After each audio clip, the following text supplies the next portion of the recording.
Welcome to the We Talk Health Podcast, the official podcast for West Tennessee Healthcare. Please be advised that this podcast is not intended to replace any medical advice. Always follow your medical professional's advice and direction. Nothing said in this podcast is intended to supersede or supplement the direction of your medical caretakers.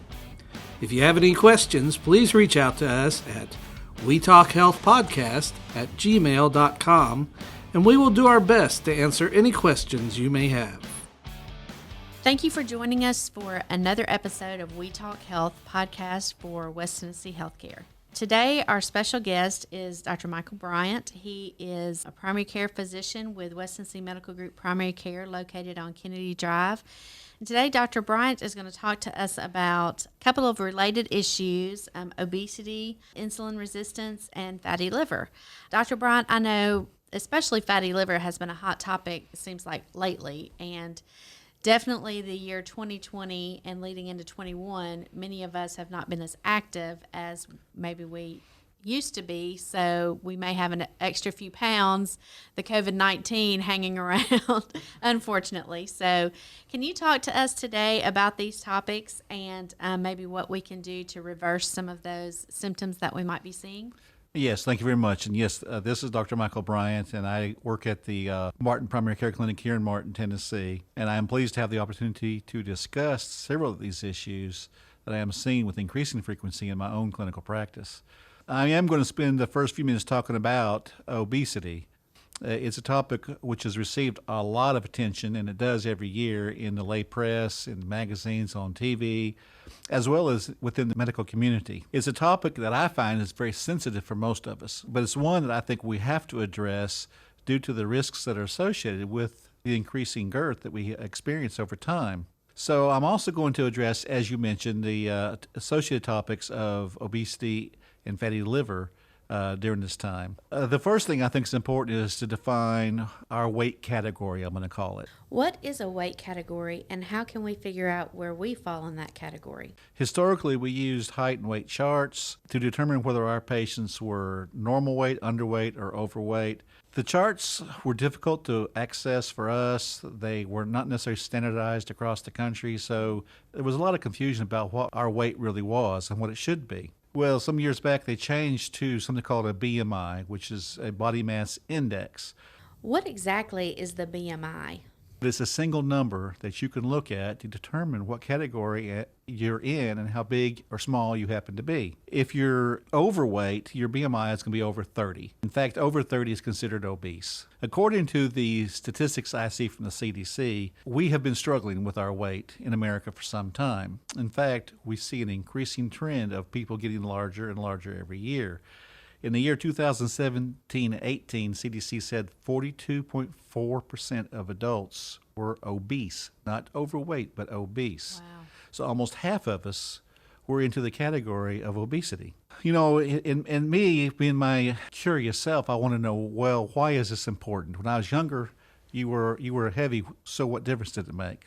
Many of us, I think, have some idea as to why this is. In fact, most of us have a pretty good idea as to why the excess weight is bad. But from a medical standpoint, I am concerned about my patient's weight because we know that one's weight increases, the risks of other illnesses and disease processes are also increased. And these include things like hypertension, elevated cholesterols, insulin resistance, diabetes, fatty liver disease, coronary artery disease, stroke, gallbladder disease, cancers, sleep apnea, all cause mortality, which is no matter what you die from, obesity seems to play a role in it, depression, and a decrease in quality of life. So that's quite a list. Absolutely, it is. I think it's one that we all know we would like to avoid being in that list if we could at all possible do that. Absolutely. So it seems clear to me that obesity is a problem that not only is the medical community aware of, but most people are also aware of themselves. When we have extra weight on us, we pretty much know this. And it's something that I think leads to the sensitivity on the topic because we know about it and then hear somebody feel like they're badgering us about it. But it's clear from the statistics that weight loss is enough of a concern that people are actively trying to do something about it. If you look at the statistics within the United States, and there's several different sources, and the numbers may vary a little bit, But the one that I looked at said about 45 million Americans start a diet plan each year, and they spend an average of $33 billion a year in their efforts to lose weight. Now, that's a lot of effort and a lot of money. Oh, wow. Unfortunately, or maybe sadly, what we see is increasing obesity rates despite all this effort. So it seems to me that our approach to this problem probably is off somehow, and we need to change to something that maybe is a little different to combat this problem that we see in America. Associated with the increasing incidence of obesity are two other problems that I've mentioned earlier, and I am actually seeing that more and more frequently in my clinical practice. What are those problems? It is insulin resistance and fatty liver disease. Can you explain insulin resistance?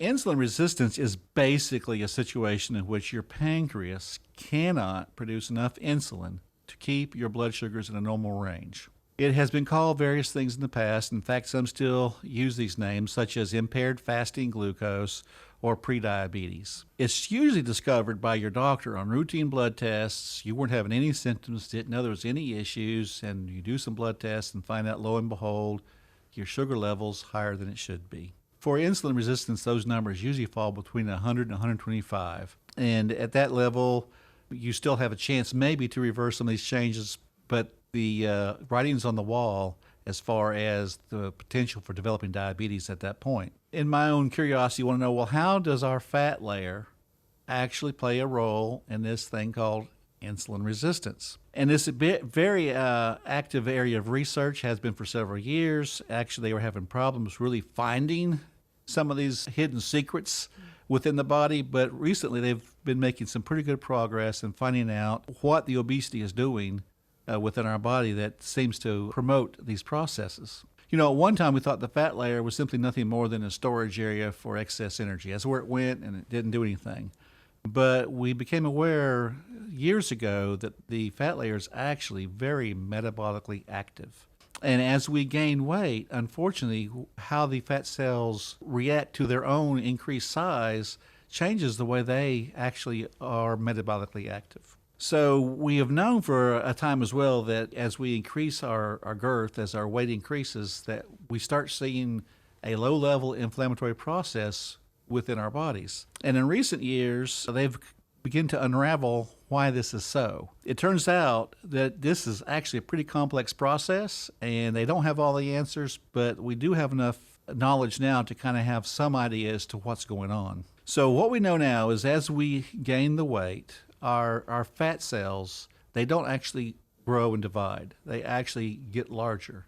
More and more of the fat gets put into these cells that we happen to have. When they reach a certain size, these cells become metabolically stressed. It's hard for them to maintain themselves with that much fat within them. Well, this stress results in a change in the type of signals these cells put out. And that's important because there are immune cells within our fat layer that typically, when we weigh an appropriate amount, actually help support and are anti-inflammatory in nature. But as our fat cells become stressed and they put out these signals of stress, those same inflammatory cells now turn on an inflammatory cycle. They start secreting inflammatory signals.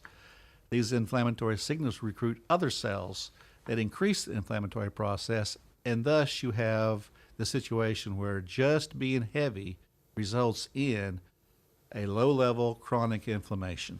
This inflammatory process goes along with some other changes within the fat cell. The fat cells being stressed actually start to release some fatty particles, and we know them as free fatty acids. These free fatty acids and the inflammatory process that I'm discussing actually lead to many of the health issues that we see associated with our fat layer. In fact, it appears that these free fatty acids are the principal problem in developing our insulin resistance. They affect all tissues that are insulin sensitive, but especially at the muscle layer, because these are the tissues that actually take up the major portion of the sugar in our bloodstream. Thus, the free fatty acids cause the muscles to become insulin resistant, which produces an increase in our blood sugar level. Right. The pancreas initially increases its insulin production in response to those increased sugar levels. But over the course of time, the pancreas cannot keep up the demand for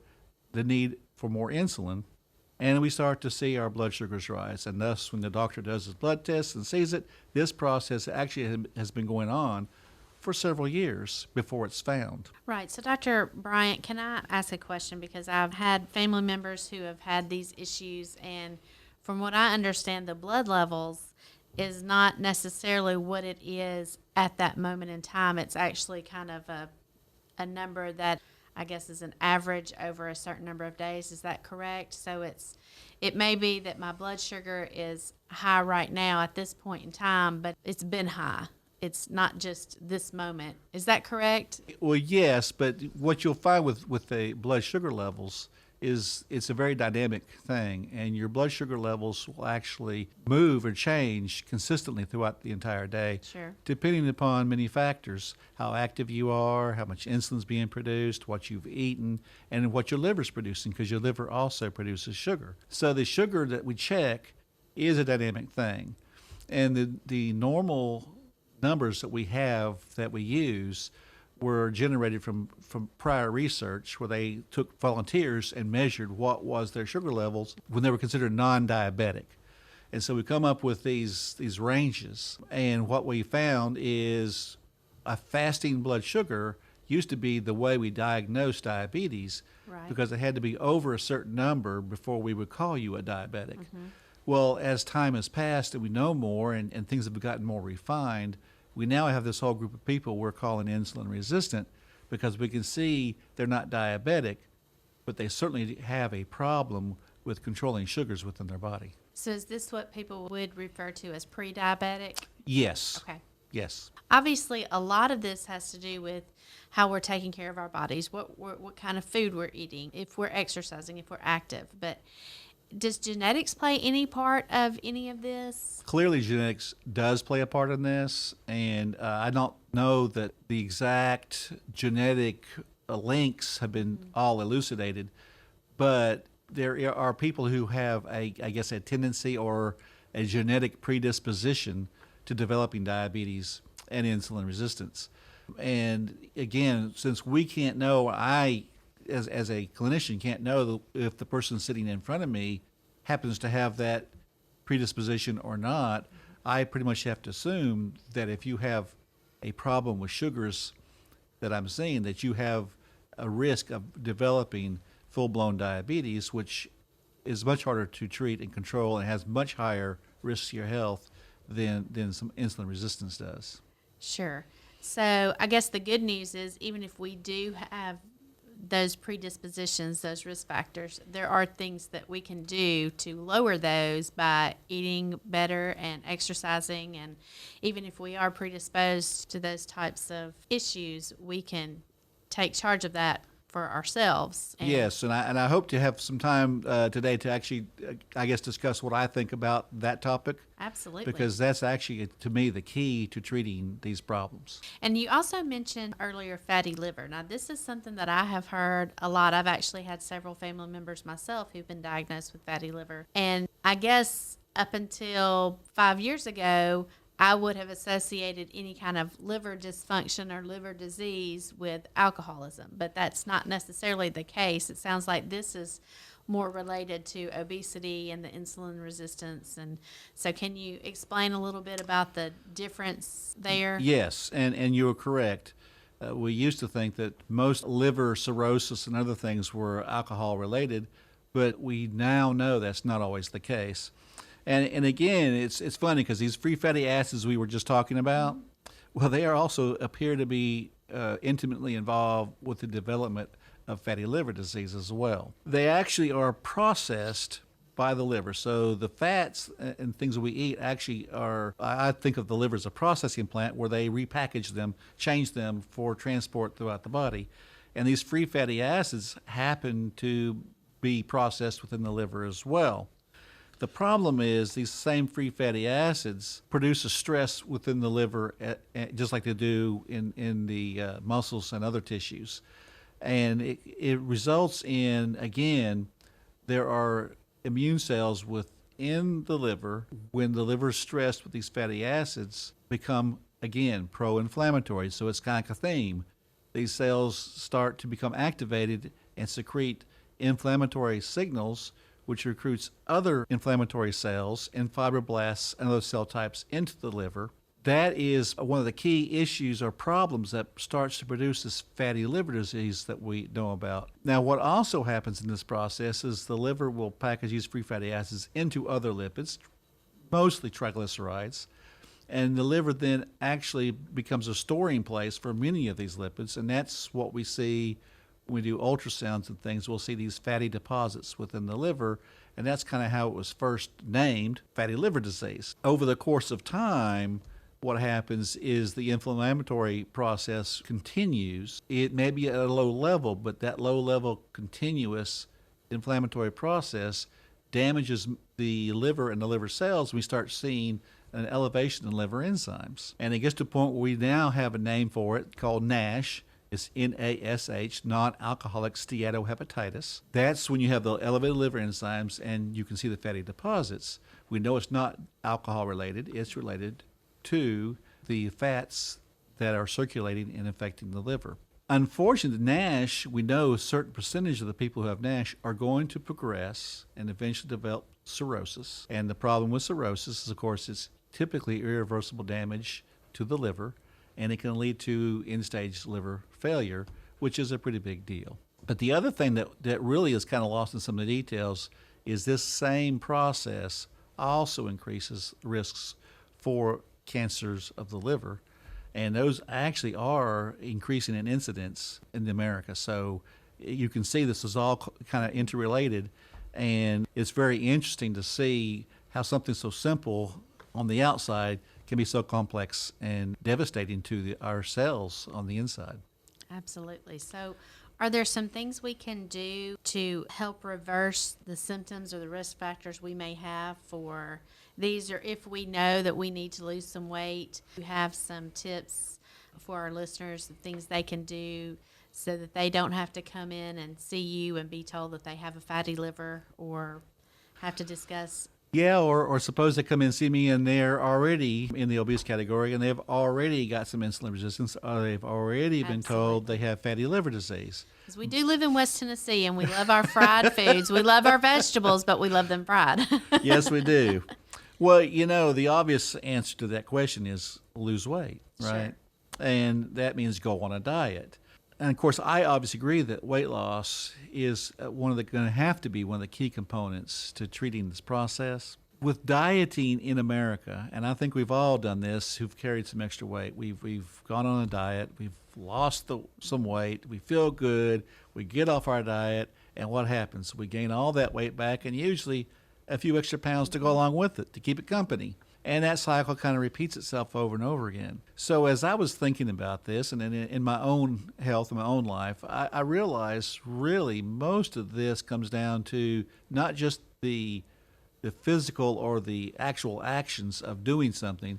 It's a mental battle that you have to actually fight as well. I've come to say we have to make a lifestyle change. Diets aren't enough, okay? It has to be a lifestyle. And personally, I think the lifestyle is obviously going to involve how we approach our diets and our exercise habits. That's just a necessary part of it. So what I try, and I'm going in the future, going to work a little harder at kind of talk to my patients about will be what kind of lifestyle changes do we have to make? And I think the first thing is on the mental side of the thing is we have to pretty much admit that our obesity or our weight and our diet really are related, okay? We like the idea of losing weight, but we don't like the idea of making the changes required to lose that weight. So we have to kind of break that dichotomy and say, okay, weight loss and diet, what we eat, what we weigh is a product of what we're eating. We also have to admit that I don't think many of us get enough exercise. I know there's athletes that get plenty, but the average American just doesn't get enough. And so once we make the decision to make these lifestyle changes, we have to look at these as a permanent type change. This isn't something I'm going to do for 6 months, 3 months, even a year. This is the way I'm going to live here on out. So when it comes to diet, we all, I think, know what some of the basic principles really are. but I'm going to go through them anyway, okay? I think that would be great. The first thing I think we really have to look at is processed sugars. And what do I mean by processed sugars? Sweet drink, donuts, pastries, candies. I mean, you get the idea. All These the are good actually, stuff. yeah, these are pretty easy to identify, right? Right. Go to any grocery store, you can see plenty of these things. You know, these should be consumed sparingly and rarely, I'm going to say, okay? It's not you can't celebrate once in a while, but it shouldn't be celebration every day. Then the other category that's pretty big is the carbohydrates. We need to limit the number of carbohydrates we have in our diet, but this actually is a little more complicated because it comes down to what kind of health issues do you have.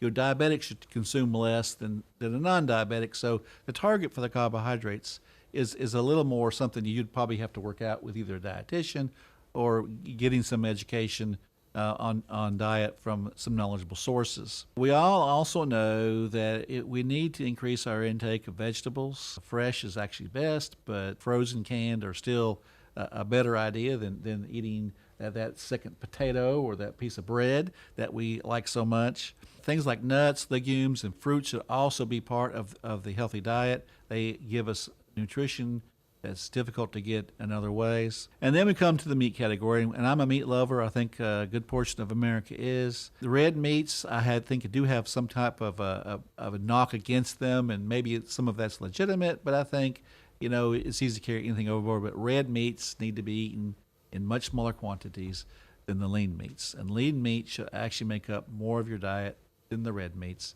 And then we should try, and I know we always say this, and there are fish lovers who probably eat fish almost every day of the week, but we need to have more fish in our diet. But it seems to be one of those things that very few of us ever manage to do. And not the fried catfish. And not the fried catfish. I love fried catfish, but unfortunately it's just not the one we need. Other category is fats. So what kind of fats should we eat? Actually, we need some fat in our diets. It's part of actual a healthy nervous system, other things. So fats can't be totally avoided. But we know enough now to say there are good fats and there's bad fats. And I think most people have heard of trans fats and the saturated fats, and these are the bad guys. And that's pretty much true. The unsaturated fats are the ones that you really want to make sure are more prevalent in your diet. And it's the olive oils, the canola oils, the peanut oils are the ones you really want to make sure if you're going to fry something, at least fry it in a good oil, okay? Don't use Crisco. I don't want to say anything bad, but that's one of those saturated fats, unfortunately. The other thing I also want to say is, you know, when you're looking at your diet and you're deciding what you're going to do and how much should you eat, that's something that most of us actually are challenged with. We think we know, but I tell people you really, really have to start counting calories. You have to do it long enough that you can actually, in the future, look at your meal you're about to consume and know approximately how many calories you're about to take in. It's a necessary evil, in my opinion. And if you're serious about making these lifestyle changes, it's one of the things you're going to work into it so that you can do that. Now let's talk for a minute about exercise, that other favorite topic everybody just loves to deal with. The exercise is so much more than just weight loss. Exercise produces a resilience within the body. You're able to handle the stresses of life much better. If you have an illness, you actually tend to do better with getting over it and handling the stress of the illness. Regular exercise is one of those things that we really need to put in, and it is something that's so easy for us not to have time for. So you have to be very intentional. You actually have to make a plan and a purpose and find that time slot where you can do something, and it needs to be an aerobic type exercise as your base exercise. And that could be a lot of different things. It can be biking, it can be swimming, it can be walking, running, skating, dancing. Pretty much any exercise that causes you to get slightly breathless and get your heart rate up is going to fall into that category.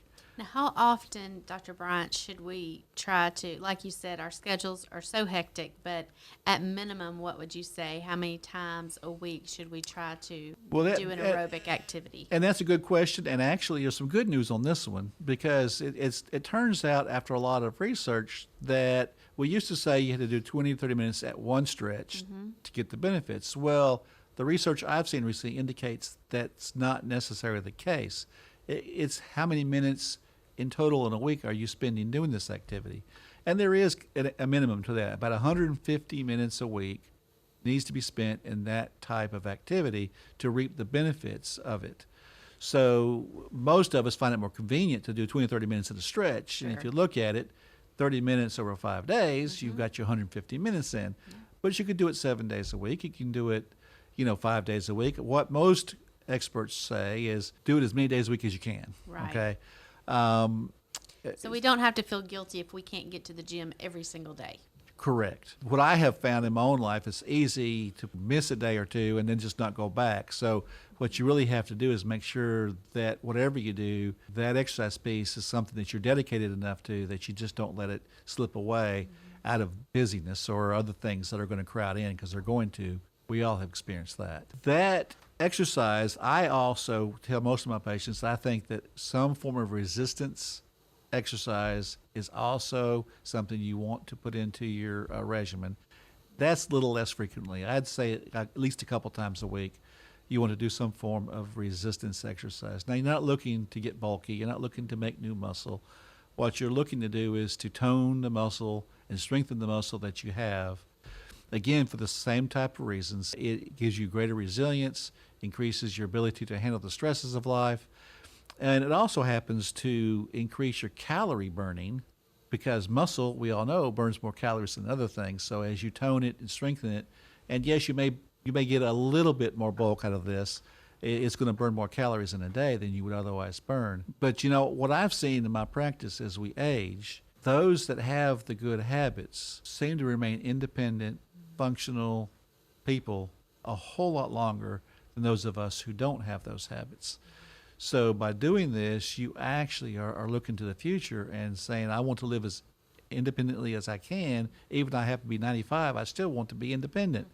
Well, if you want that to be the case, you really need to start early and develop these lifestyles that allow you to actually have that when you reach that age. Absolutely. I think that's a great point, that no matter what age you are that might be listening to this podcast, by starting early and developing those habits, it's going to definitely reap the benefits later in life and help you stay healthy and then be independent in later years. So I think that's great advice, Dr. Bryant. I think most people would agree that this is the goal.